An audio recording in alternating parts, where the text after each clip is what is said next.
సంగారెడ్డి జిల్లాలో హాస్టల్ గోడ కూలిన ఘటనలో విద్యార్థులకు పెను ప్రమాదం తప్పింది. మునుపల్లి మండలం లింగంపల్లిలోని గురుకుల హాస్టల్లో ఈ ఘటన చోటు చేసుకుంది. మధ్యాహ్న భోజన సమయంలో విద్యార్థులు గదిలో నుండి వంటశాలకు వెళ్లే సమయంలో ఈ ప్రమాదం చోటు చేసుకుంది. సమయానికి విద్యార్థులు ఆ గదిలో లేకపోవడంతో పెను ప్రమాదం తప్పింది.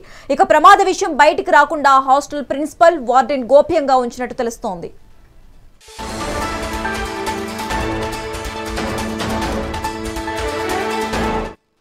రైట్. ఇక ఈ సంగారెడ్డి జిల్లాలో హాస్టల్ గోడ కూలిన ఘటనకు సంబంధించి మోర్ అప్డేట్స్ మా ప్రతినిధి మల్లారెడ్డి ఫోన్ ద్వారా అందిస్తారు.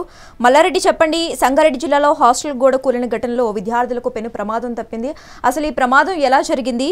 ఈ ప్రమాదం ఏ సమయంలో జరిగింది? ప్రమాదానికి గల కారణాలు ఏంటి? దీనికి సంబంధించి పూర్తి డీటెయిల్స్ ఇవ్వండి. Good evening Sasirekha.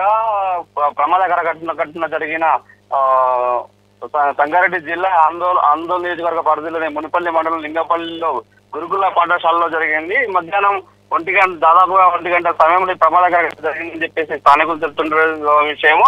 అయితే మధ్యాహ్నం లంచ్ కోసం ఎవరైనా విద్యార్థులు, ఇది 6వ తరగతికి సంబంధించిన విద్యార్థులు మధ్యాహ్నం భోజనం చేయడానికి స్కూల్ నుంచి హాస్టల్ నుంచి బయటకు వస్తున్న సమయంలోనే ఈ హాస్టల్ కూడా కూలింది. కూలిన సమయానికి పిల్లలు ఎవరు లేకపోవడంతో ఒక పైన ప్రమాదం తప్పిందని కూడా మనం చెప్పుకోవచ్చు.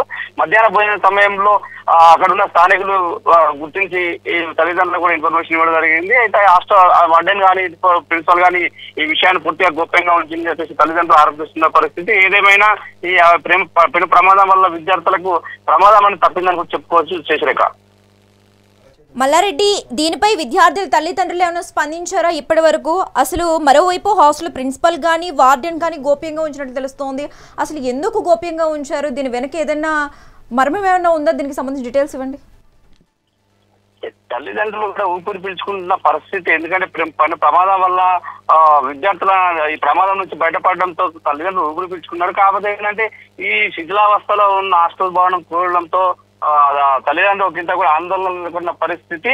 ఈ సమయానికి ఆ హాస్టల్ ఆ పిల్లలు తరగతులు లేకపోవడం అనేది వాళ్ళ అదృష్టంగా భావిస్తున్నట్టు కూడా శశిరేఖ. మల్లారెడ్డి.